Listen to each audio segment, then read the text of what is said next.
Welcome to Strange Tales from Outer Space. Hi. Anyway, welcome to Strange Tales from Outer Space, episode 71. The Teenage Mutant Ninja Turtle themed episode. I'm That's Donatelli. exactly what. You're not Donatelli. You're the Rat King. I'm whatever you said I was. The Rat. You know what Rat King is? Nope. He doesn't No, know what Ninja Turtles are. I know what Ninja Turtles are. They're Teenage Mutant Ninja Turtles, and then one of them falls in love with a reporter who's like in her early 30s, which is gross. More like mid-20s, but yeah, fair enough. Still gross. My name is Doug, and I'm with my awesome co-host, and every week we bring you the news and views around the planet Nexus and Wildstar Online. As always, I have my lovely co-hosts. Come on, make it through it. I know you can make it through it. Indigo Jones. Hey guys, how's it going? And a really bad, someone's called TSA on him. No. No. This isn't When you started to put anything. that, hate you. This is are we not bad attached. people? Where the first time, the moment you started putting that on your head, we were like, oh shit, don't do it. I didn't have a so- cool mask, so I had to do something. These glasses are actually really, really dark, so. Yeah, they are. Anyway, Good job. Krug, how was your week this week? My week was pretty good. I am turning tricks currently. That is my current occupation. I am turning tricks for extra cash. Wait, what? Had to pay for a lot of stuff, and now I don't have a lot of money, so I'm turning tricks. So if anybody would like any backstreet favors, they can contact, you can consider it a business inquiry. Contact Krug, Kroog, at QTimes, that's QUUETIMES.com. Money's important. I take that back. I hope you get randomly checked. Oh god. But wait, you're talking about you're just like, I could use a little more Yeah, time I to just do want money. things. Okay. That's my life right now. Okay. Just, wow, that's a way to start off a show. Yep. Indigo, how was your week?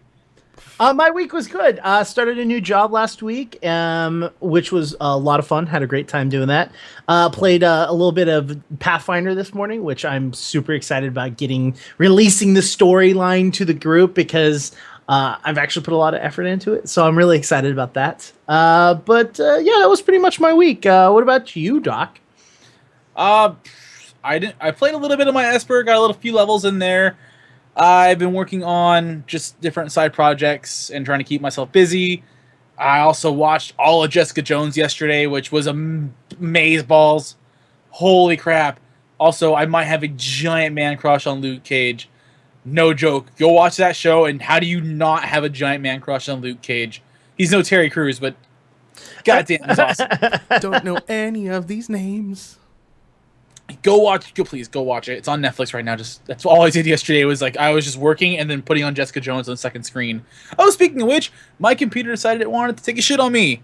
I went to get lunch today and it no longer works. So I have to figure out why. Yes, he used his So, on my motherboard as a laptop. plate, so Well, there is probably that the whole issue, thing. yeah. The motherboards don't do well with teriyaki sauce. That No. and he used his graphics card as a cup for Right. his soda. Exactly. So- Look, I have to mop up spills somehow. Yeah. Anyway, You mop up spills with we're just cups. gonna take our time this week because we're really in no rush for this. We've already had a bunch of stuff happen this past week, and really, we have some stuff to say. So We've got some rants, possibly. maybe. So let's Guaranteed. move on to the strange tales of the week. As always, production values top notch. We're no Wildcats, but we make do. Anyway, first and foremost, last week we talked about how we had some new Loremageddon entries with Everdarkos and with Axis Phaedra.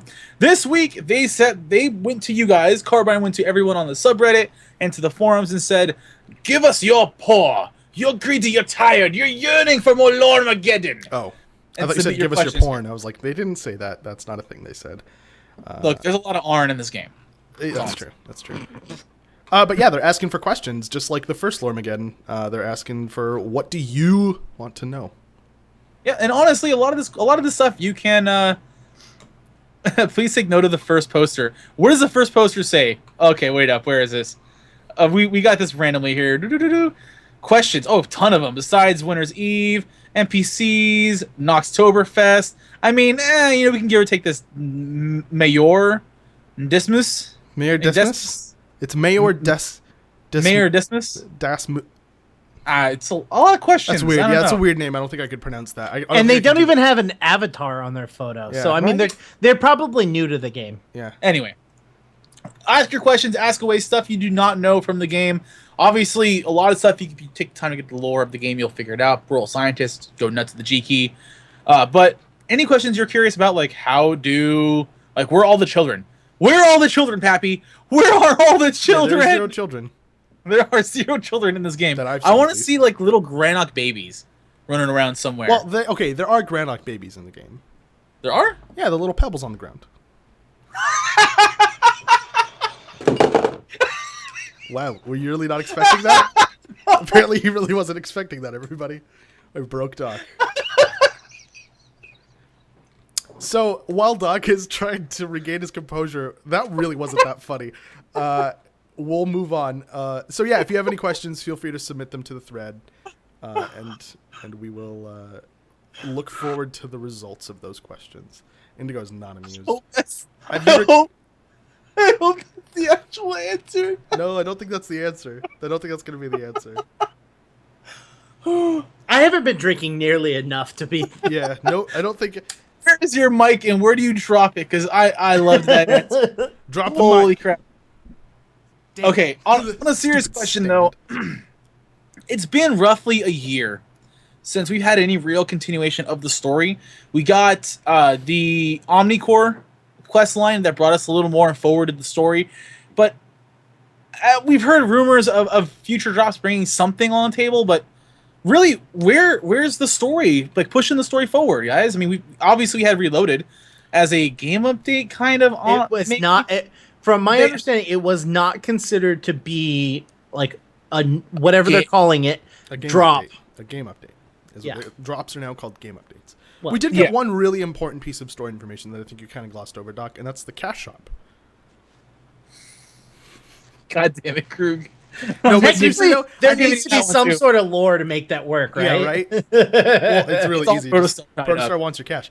I think, they've probably been focusing most of their attention on the cash shop and making that work. Like, and I know that, ass. and I also know that that Reloaded also pushed the time period of the drops. We used to be able to expect them roughly on a quarterly system every 3 to 4 months, kind of like they split the year up by in 4 parts.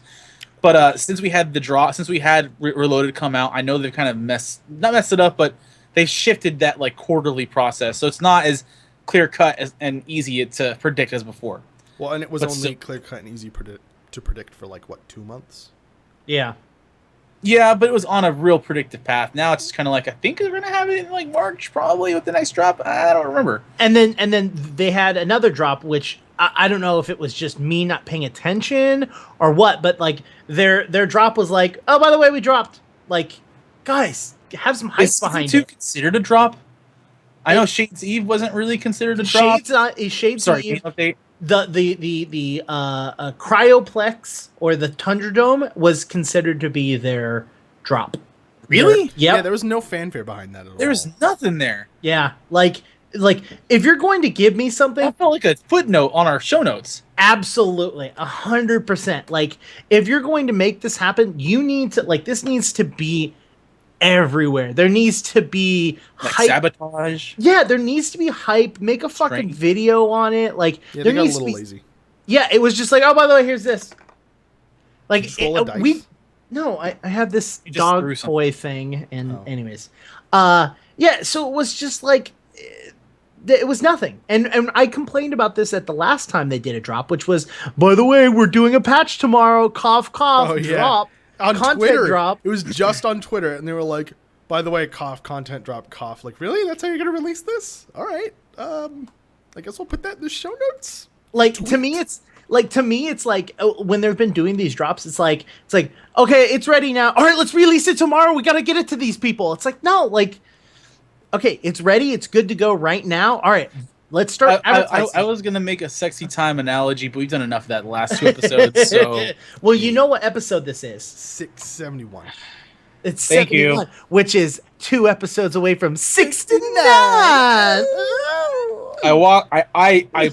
built the door, I turned the handle, I opened it up, and I let you walk in. Yep. Anyway, speaking of Loremageddon, they did also have a live stream on Friday that was Loremageddon focused, so please go check that out. We have that in the description. Mm-hmm. I mean, honestly, it's a lot of little fill-ins here and there from the game. If you've already been keeping up with some of the lore, if you've been following all the other fan stuff and all the other fan sites and podcasts like Wildcast and Geeks at Nexus and Wildstar Core, you kind of know what's going to happen in this thing. But if you have a friend who's curious about it, pass it along. We'll give it to you. And also go submit your questions for Lomageddon. I want to know Wait, here's a good question for Pappy. Makari babies. Do they have babies, or do they just make a Makari and then insult the soul gem? I mean, I don't know what's called the soul gem. I forgot the name of it. But is that where? So technically, are little Makari babies those gems? So they mine Makari babies? That's interesting. No. Actually, what they have to do is they actually have to mine Granox. And no. Those gems are Granok. Crack open their sweet juicy every center. time a Granok poos, he gives birth to a Makari baby. Anyway, let's move on. I'm just going to throw this out there because really we always do when they show up. There are game update notes. There's really not a whole lot in there. There, I believe, is a quick change to medics. I mean, as for honestly, there's nothing much in there. I mean, medics, they had medic it's all to reboot. That's about it. Additional sealed restores on now properly applied to the target. There's a few economy changes they made, and basically all that is a segue into another note we have, which is the fact that the Protostar has now discovered or smuggled or repurposed a new breed of Trask. Ooh. And hey, they look like the 90s just vomited all over a Trask. I feel like I'm being really mean, but I feel like I'm drinking Surge while I'm looking. Yeah, at they do look like a can of Surge. I said the same thing. I For feel like reals. it's if the 90s and just never went away and turned into an animal. Yeah. I cannot believe I did not make that distinction. I'm gonna Now- put a can of Surge up on the stream right now. Now I'm not complaining. They look really, really cool. They're like zebra green. Like it's pretty cool looking. They are the green jungle Trask, which has a yellow and like dark blue, purple zebra stripes with green, and the toxic jungle Trask, which are same thing as the green, but instead of yellow highlights, they're red highlights. They're really, really cool. I do love the fact that it's like they came from the jungle and we put them in the desert. Like the photo is them in the like Sahara Desert, but they came from the jungle, guys. So. Yep. And at the same time, you actually now, if you like having these items, they can actually buy packs of flasks, which are like the Flask of Rest and Relaxation, which is refreshes your Rest and Relaxation XP to help you with faster leveling. Yeah, so they have packs of 1, 3, and 5, which are kind of cool. Yeah. I mean, really, they're just the new cash shop updates for now.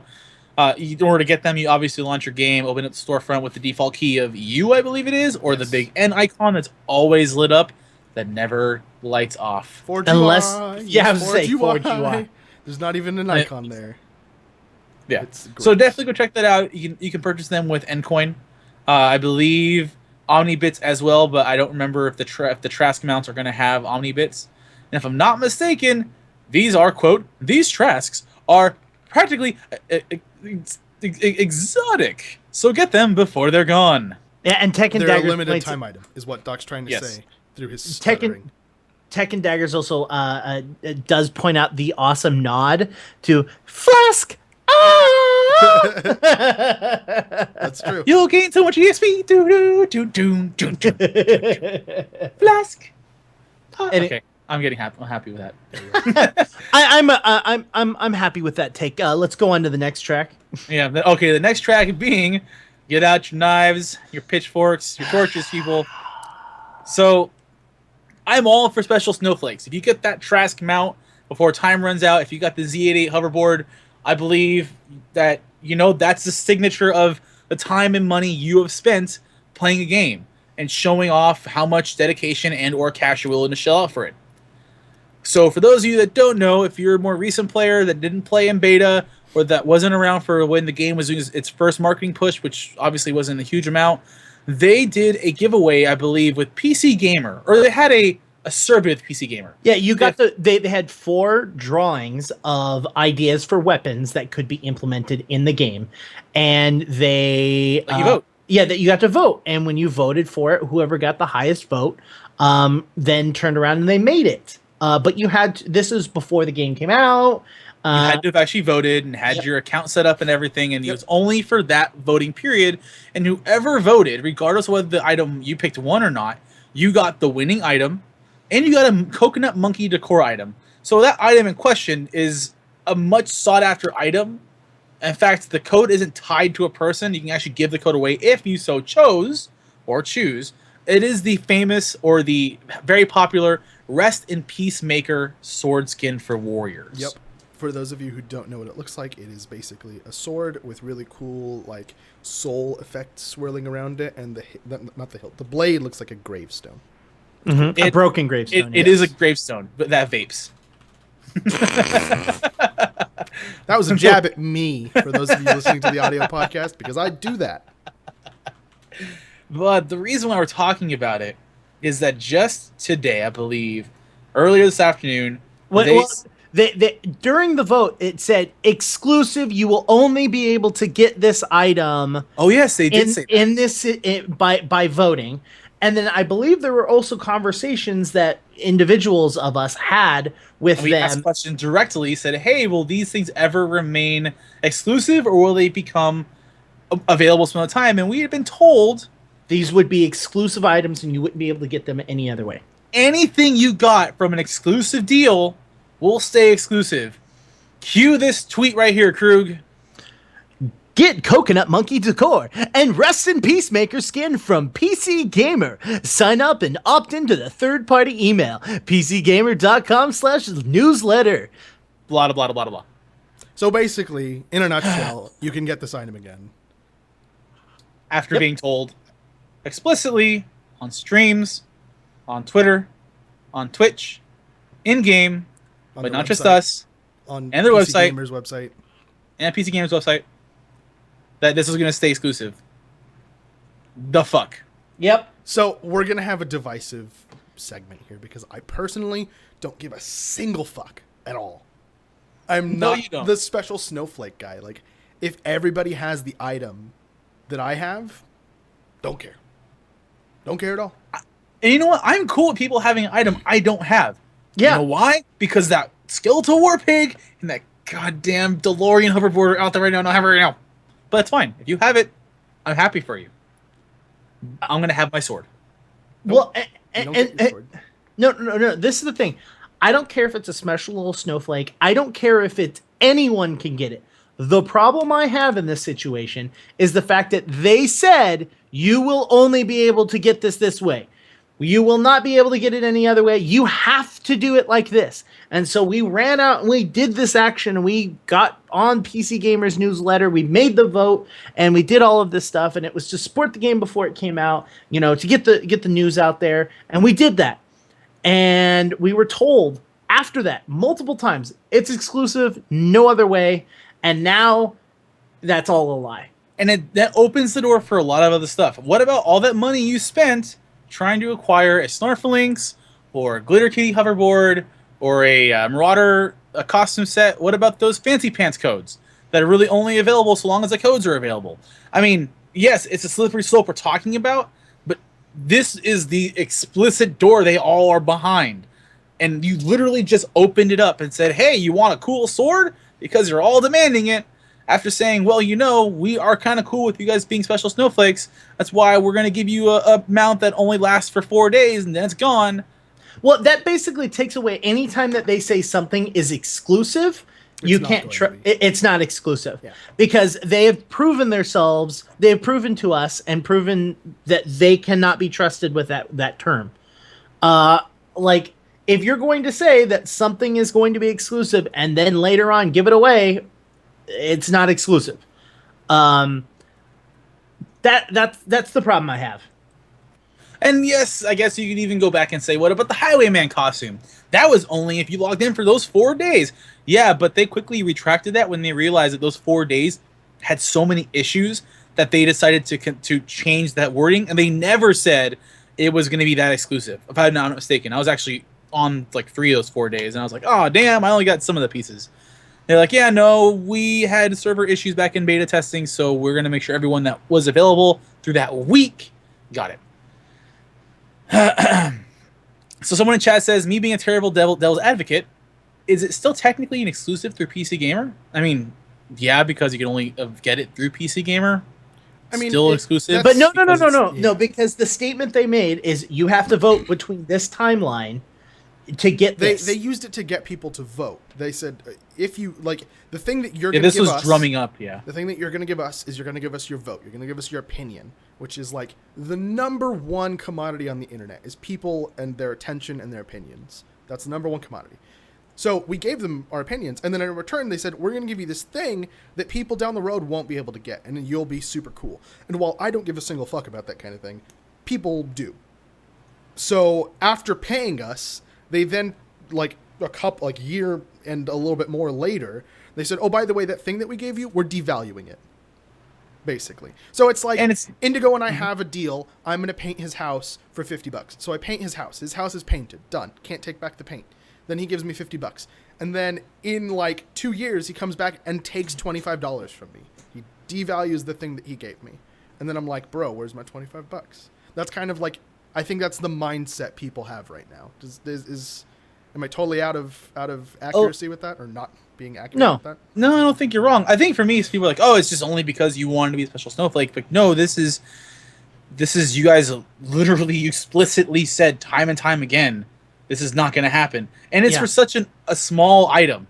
But the problem is that it's a cool item, but it's not that now that makes me worried about other things not related to these items. Especially when you spent money on them, like say the trio of items for box sale items. I don't know. I know if in the past this is shaking my trust in this company. This Victorian actually robot really does kind of says, I'm not mad, but I'm also just completely baffled. Also, I know of a few people who spent $100+ on eBay for that sword skin. Holy crap. What the fuck? That is bananas. Yes. That is absolutely bananas in my opinion. Yep. And I mean there's Twitters for it, and that tweet that was posted in chat, it's not, don't get mad at the person who wrote the answer to it. It's not their call. Sure, that was what they were told as well. Exactly. I don't know whose decision it was. Just know that it's not the item itself that makes a lot of us upset. It's the implications that can happen now after that make us upset and make us a little more worried. And yeah, this is a downer podcast. I do apologize if you're listening. It's just, what else are we going to do? This is the news we're given. This is the news we're reacting on. And if you want to call us a white knight podcast, we've heard some people say that before in the past, you're kind of dead wrong, because they're screwing the pooch. Yeah. I mean, this is... Oh, did you see? I don't know if you mentioned this out loud, but Moose posted a tweet of yours, Doc, where you asked KDM, will exclusive items like the Rest in Peacemaker make their way to the Legacy Shop, or will exclusive stuff stay exclusive? And to be fair, she did say that she doesn't know, and nobody ever... No, she had an answer later on. I don't see that. If you keep reading, there's an answer. I don't see that.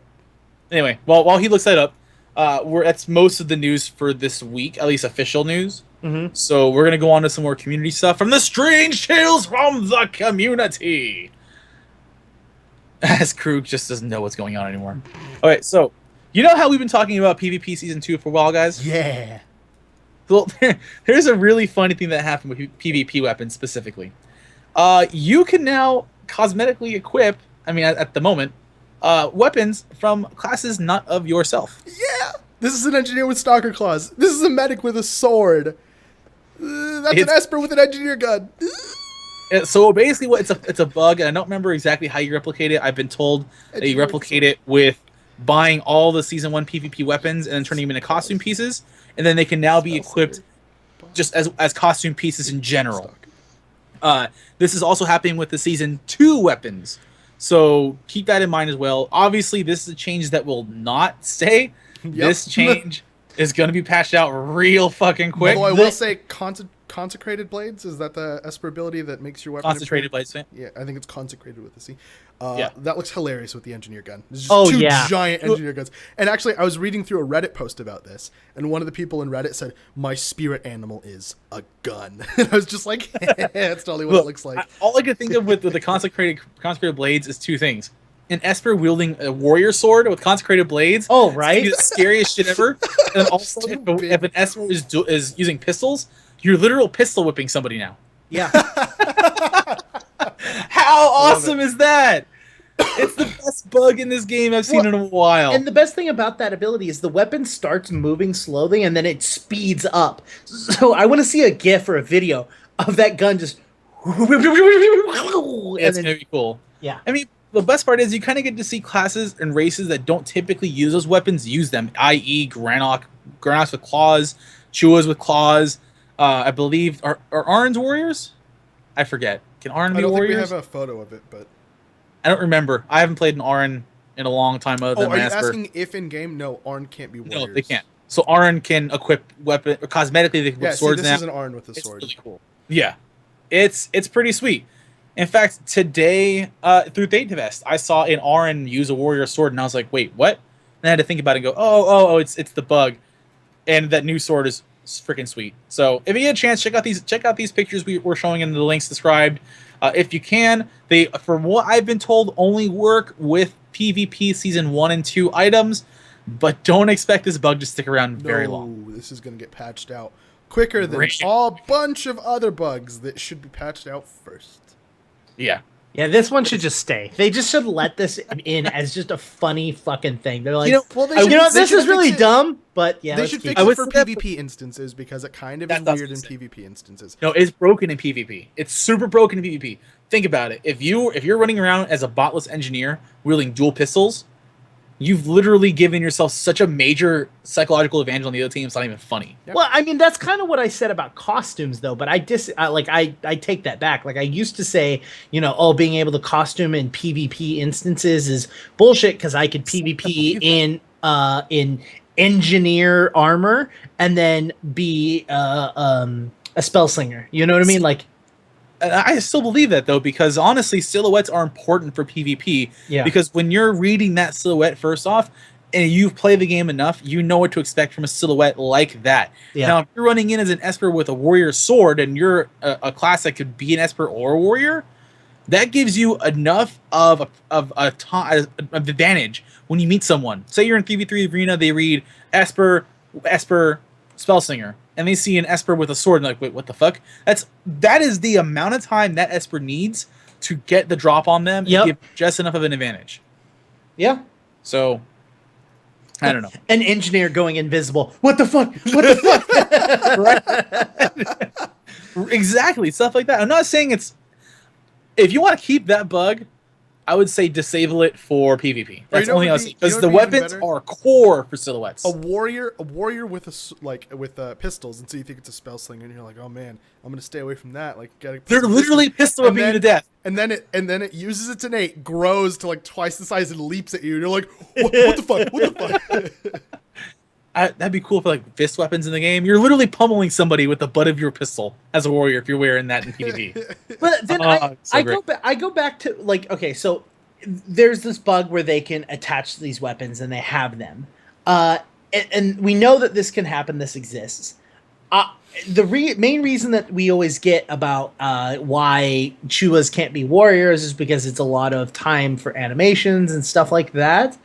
I wonder if it's actually that difficult. Like, I don't know because I haven't ever done this, but when you carry a gun or when you have a gun, you hold it like a gun. Whether you still use your animations for your class, though. Correct. You use your animation class for your weapons, but those animations exist. I wonder if you could just change the skeleton based off of the human, the size of the character. You know what I mean? I have no idea, to be 100% honest with you. I don't know. And I mean, hitboxes in this game aren't too complex, are they? They're on the ground. Like the problem isn't with hitboxes. It's with y-axis to the hitbox. It's just, are you in the spot? technically, yeah, you can jump over some things from. Well, that the doesn't have to environment. be that can just be, am I on the ground? Check yes or check no. It doesn't have to be like I'm this far off the ground, so I But avoid this thing. in PvP, it doesn't matter. Like That's yeah.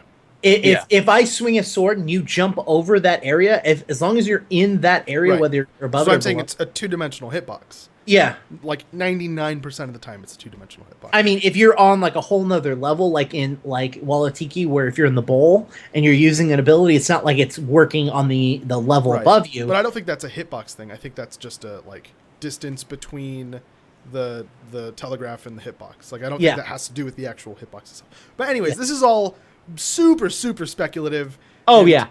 I mean, far be it from this.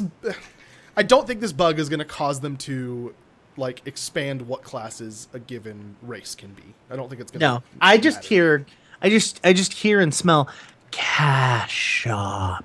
That's I hate you. what if hey, you're telling me that you don't think people would play a Chua warrior if they could buy it in the cash shop? No, I'm saying they would, but I hate you for bringing up the idea. Well, excuse Yeah, me. that's I the- guarantee you, if they ever expand the universe in additional classes or characters, I guarantee you they're going to be in the cash shop. Oh, you're so right about the class part. I hate you so much. Oh. Anyway, let's move on to some housing stuff. Yay! Yeah. 'Cause Yay! that hurt me. So we brought back Idecinia's videos again because as always, it is awesome. And he's coming back with Kala Bloodworn's Bloodworn. Yeah, Is that, You wanna try is it that again? what it is? Nope. Kala I'll help you. Kala Bloodworn. Bloodworn Indigo, you're a dick. from Javid, Dominion side. It's called the Hunting Grounds. Now, just Kala Das Moose. What? That's me. so we were messing around with Moose, but Bloodworn? That what the hell? Anyway, Bloodworn. No, that's not right. Bloodworn. No, It's never mind. Kala Bloodworn. It's not even that hard. Yeah. No. Anyway, the reason I wanted to highlight this, obviously, because it's the housing from our EU friends, but this Blood Hunting Grounds kind of tells a really fun story. I mean, it's not an obvious narrative, but there you get stuff like the fishing scene inside the river. All of the water effects are used to amazing degrees. It's a hunting lodge and a spa and a retreat, and there's life in there with NPCs. It's super freaking cool. It is really cool. I mean, this week we have two houses that we're showing off, one for our EU friends and one for Thade Fest, and they both just utilize this extra 10% space we have in here so well. So this is the Hunting Grounds from Kala Bloodworn. Yeah, it's really creepy looking. It's one of the houses in the game that I like because it doesn't feel like it's player built. It feels like it's an instance. Yeah, Like, it could be. It's it just could be hidden. designed really well. You know what I mean? Yeah. The layout was designed This really, is- really well. This reminds me of like the parts in Celestia when you went into the trees and you see like all the stuff in the trees. It reminds me of just the little hidden crevices in the world that you could have a hidden hunting ground retreat like this. Yeah. So- It's Or like- on another level. Yeah. So there is that. And we have another house we'll talk about a little later, but I wanted to bring up this fun fan art real fast. This is from Nocturnal Muse, and they create knitwear, or knit plushies. In this case, I'm calling them wild yarns, because why not? Oh, I didn't think of that. That's good. Wild yarn. It's branding, buddy. Anyways, they're fucking adorable. Yeah, they crocheted a ton of, crocheted cubigs, walking carrots. I forget which creature that is. A little owl, a Rousedower, which is adorable. And if I'm not mistaken, that is a Squirg beanie. Yes, the square beanie is my favorite. Especially the photo of the guy with the big old red beard wearing it. That guy. It takes over his entire face. It is amazing. I want a Squirg beanie. Yeah, these are all You fucking know, great. Carbine. Do you know It if even- this is? Do you know if they're being sold? I don't know, but the Squirg beanie is a beanie. It's a Squirg beanie and a scarf at the same time. It's awesome. I want Squirg beanie. Come on now, it's so cool. I'm not buying it for you. But Christmas. Nope. Krug. I'm getting you what I get you every year. Coal. And A whipping and a negligence? Yes, an a whipping invisible negligence. $10 gift card to Best Buy. An invisible, the 5-finger discount. I'm getting you a 5-finger discount to any store you want. So please go look up Nocturnal Muse.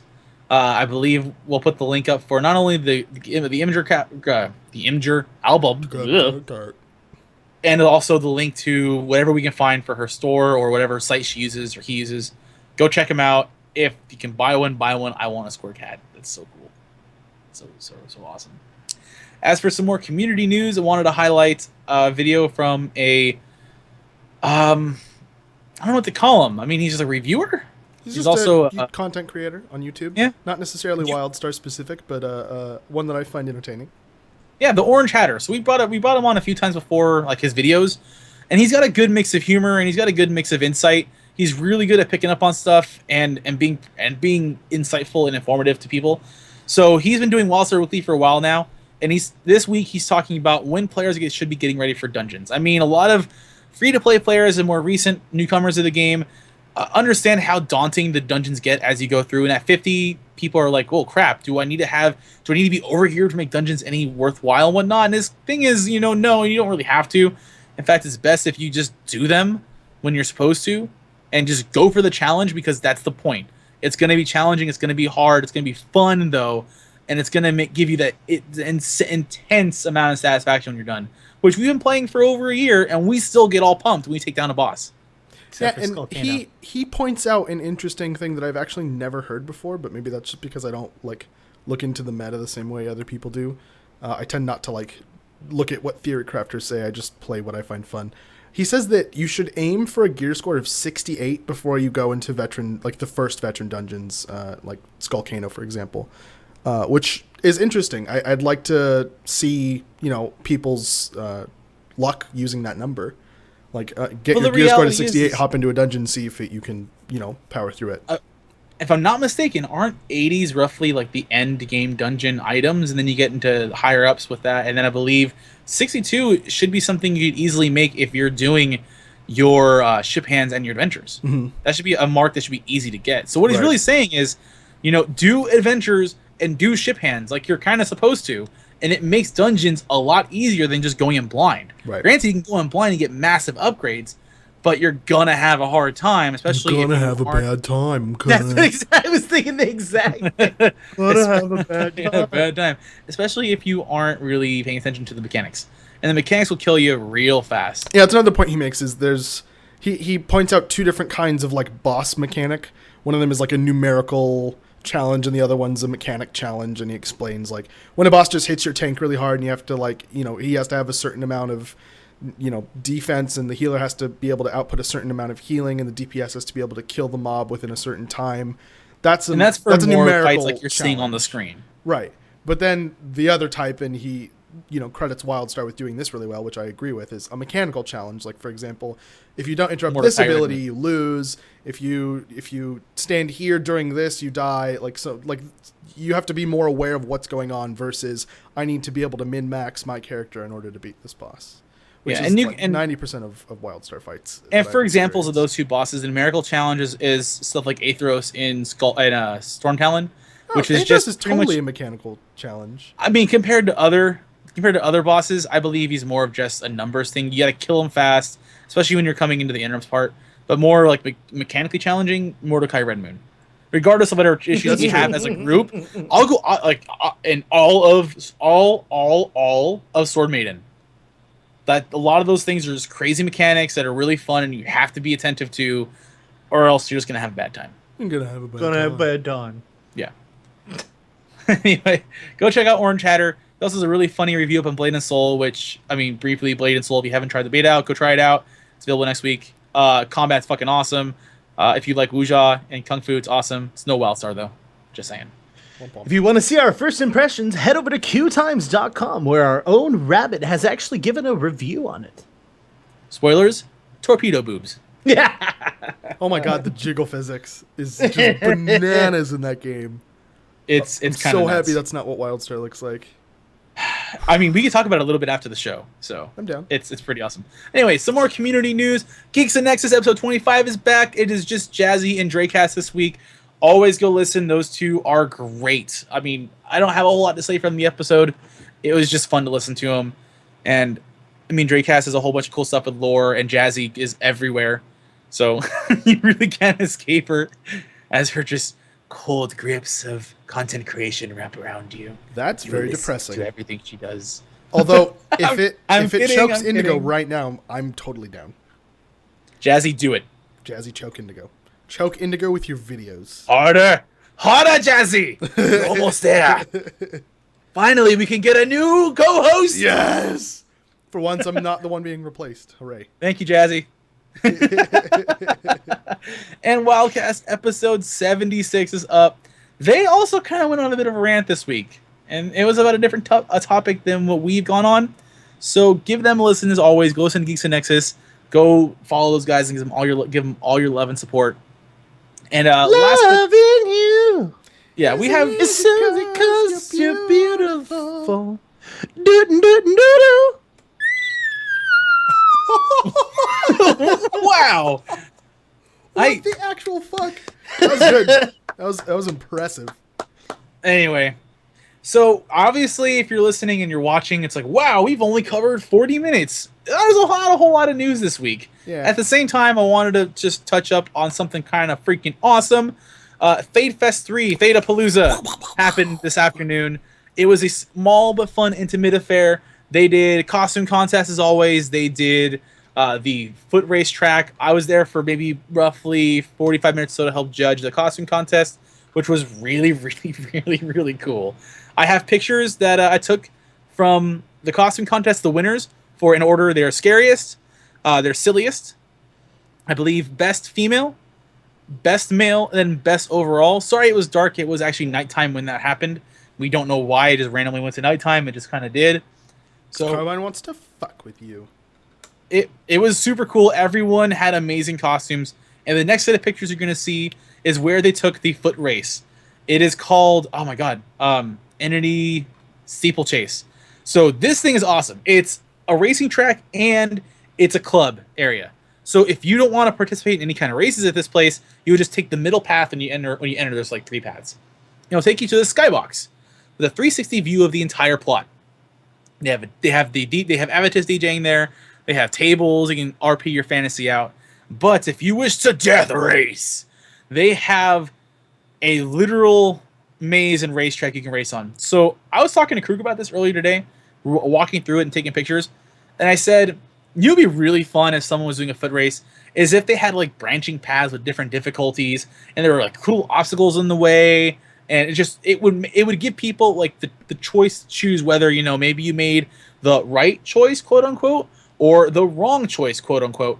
Especially if you like kind of fall off, you can find another way out and traverse through the area. Lo and behold, as I'm saying this, I hit the first fork in the road, and I found it. This steeplechase has 3 themed rooms, or 4 themed rooms, like plains, water temple area, fire plains, and like jungle area. And Plains, sorry, I'm fire horrible. plains, Water plains, water plains, jungle plains, stakes on plains.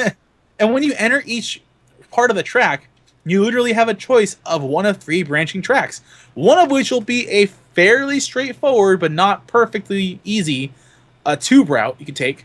There's a kind of more straightforward route that gives a little bit of obstacle hopping, or if you're unlucky or just want to prove yourself, there's another 3rd track which is probably just balls nuts, hard to traverse across. Like you have nuts? tiny, it's Balls nuts. Got him. balls nuts.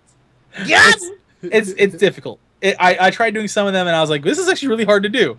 So I tried to do it on mount. It was really hard to do it on mount. Either way, I love the fact that it was something I was thinking of that the steeplechase executed very, very, very well. Like the Firelands portion of that track, you'll see a picture of it, like the general overview. They have the obvious tube route that kind of like takes you over and around, and then the middle of the ground thing was like a little hopping puzzle. You just had to hop between little full circle rings of half pipe. But then the hard route was hopping on columns. You had to column hop and chain column hop. And it made it very obvious me doing it that you kind of had to keep a certain momentum going, or else you would mistime a jump and you just fall into a spike pit, and you got to start off at the beginning. One pump. It was pretty cool. It's definitely challenging. I would think after like 1 or 2 races, though, obviously people would figure out, oh, this is the optimal route because the tubes. But for what it is at that point in time, it's super fun, and this is a unique part of housing that I want people to take more advantage of. obviously telling really cool stories with stuff like the hunting grounds are great, and showing off amazing set pieces are really cool as well. But it's stuff like this, and you take in like if you try to combine it with, say, like hoverboard races or something, this would, and maybe neighborhoods when they finally come in, you could take full advantage of that and create these amazing, breathtaking routes. I mean, the steeplechase was great. It wasn't just like, oh, it's a backdrop of like water. No, the environment is the track. Yeah. It wasn't just you're just gonna run through it. It was really cool. Like you actually lost your way in the very beginning because you had a ton of tall grass, and they had 1 or 2 arrows per route or per room that showed you where to go. But for the most part, you had to figure out how to get from A to B yourself. Which is totally the way it should be. Yeah, it was super, super fun. I wish you guys would jump in with me on that one. I believe, oh my god, what is the name of the character who did it? I will put it on the show notes or at the end of it just because. But I had a question for you guys. We talk about this a little bit because this is something I've seen more and more of.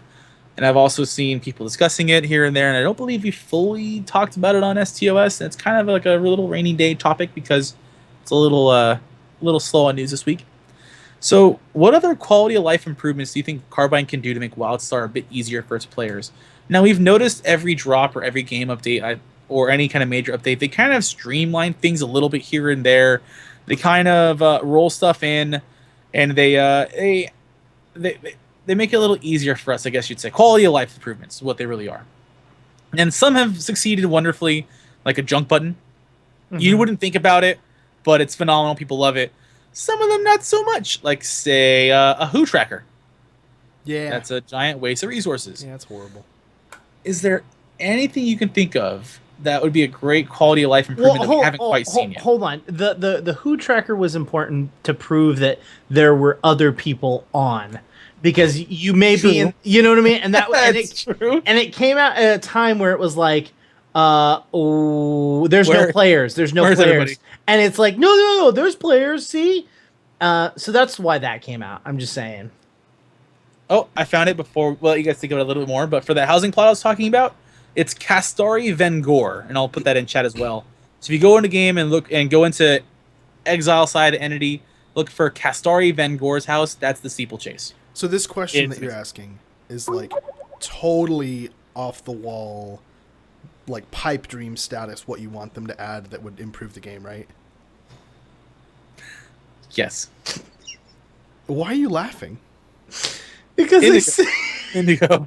Anyway, sorry. Why are you laughing? Not so much. It's not off the wall. What can they do to change it? But like, what are things that they can do to make it a little easier for players to play and like enjoy their game a little more? Voice things chat that, like, and instances.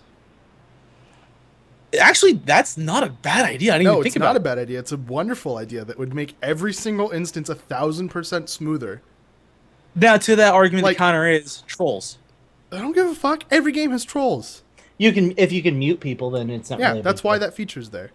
Voice chat and instances. So much instead of can you explain this boss fight to me? Yeah, let me spend an hour sitting here typing. Yeah, let me download an add-on specifically to explain this fight to you. Like, or instead of that, we can just all be in voice chat together, and then when an ability needs to be interrupted, I can just say interrupt. Done.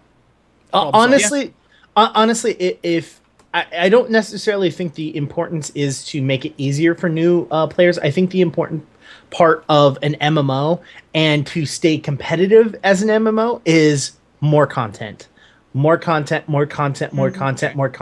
Because this is the thing is that the biggest competitor out there, the people that have a tremendous amount of following, like that cup that you're wearing, that you're drinking out of, World of Warcraft, the reason why they're so popular and that anyone can start the game and start playing is that they have 10 years of content. Like, if I get bored in one area, I could just go to somewhere else. And I can, you know what I mean? Like, or if I hit max level, there is, like, if you hit max level as one race, you have completely different zones that you didn't even go to as other characters. So, adding content. I think instead of making it easier for players, I think just continually adding content. Little Luna says fishing, please. Lol. Yes. Yeah, I mean, obviously we can ask that question again about kind of content. We'll ask that in the future thing. But I mean, I could see that you'd make that quality where I'd rather have, instead of a more refined game, give me a bigger game. Yeah. I was gonna say, honestly, a big quality of life would probably be around runes. if you're a player that's just coming in and not doing the research on runes, you're like, I don't understand this giant wall of things. If there was some kind of a tutorial or even like a highlight, you go into the runes page when you're crafting new runes, and it's like there's a little highlight. Like say you have a list of 4 runes and one of them is like shinier or like a different color, and it would say like recommended, and it's not saying you have to get it, but it's saying, hey, you are a healing Esper. We think as a basic game guide that maybe you need more of a focus pool. Yeah, and you go, no, not really. I really well. So Smite, it's a MOBA thing. That'd be fantastic. Yeah, Smite has like, and this is probably every MOBA has a store that you can buy items in during the game, and if you like by default, it'll buy items for you. Like you actually, once you're in the area in which you can buy items, it'll just buy your next item, and they're like they're meta focused builds for that class in their most common role. So for example, if you play a god that's normally played as a jungler, it'll build it as a jungler for you automatically. And then when you kind of get the hang of like, oh, this item seems to be built on all the junglers I play, and this item seems to be built on all of the ADCs I play, you just turn the feature off and you can mess with their their recommended builds. Yeah. Or, and this is what I did, you just try so you try like one of your jungler builds on an ADC and see why it doesn't work. And then like, oh, this item allowed me to do this thing. Like, building slow onto my ADC brought my damage down a lot, but I was really useful in this one situation. And this situation's happening a lot in this game, so I'm going to... And you can just, like, experiment. But they, like, ingrain the meta into your head by kind of forcing you to play within it. Does that It'll help. It's like that. But also I was thinking more of, like, their popular items page. Or it was just kind of, over time, they realized player habits would go to here. Ooh. Now, that might change, obviously, as a meta, but a one-time recommended runes thing, where every time you bring up a rune page, it's like, hey, we know you're a tanking engineer. You're not really going to want multi-hits, so we're going to highlight anything that gives you glance or HP or deflect critical. So I thought of a thing. You know how before, when we used to, get item drops, they weren't necessarily a support or assault specific item. It was just kind of like a menagerie of stuff. Well, now that problem's kind of been fixed. Items are either built for support or built for assault kind of thing. What if items dropped with runes in them that kind of matched the meta that they were built around? So like an item would drop with like, this is an assault power rune, or this like is part of this rune set, but they were nerfed.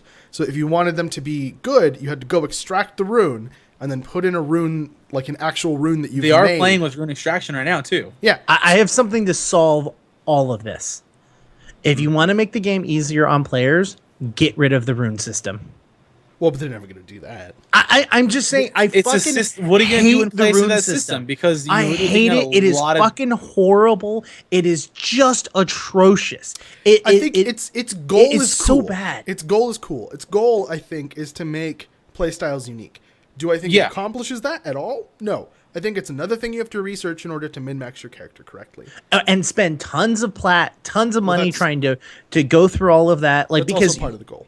You know what I mean? Like, it's absolutely aggravating. I fucking hate the rune system. It's supposed to be a gold sync. That's what it's really there for. Well, even now, unless I find a shitty rune when I'm playing the game as I level, I still don't rune until I hit 50 because it's just a waste of time. The problem is, though, if you take out the rune system with nothing to replace it, you've homogenized a ton of stuff across the board. Okay. Your amps can only diversify you so much.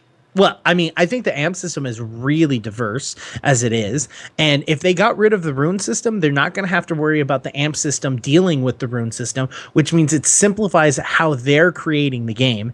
Well, this is not, I was going to say, we could probably go into our tinfoil hat theory, but I just want to see what kind of quality of life improvements. We can talk about that a little bit before we go away, actually. You want to, what could replace the rune system?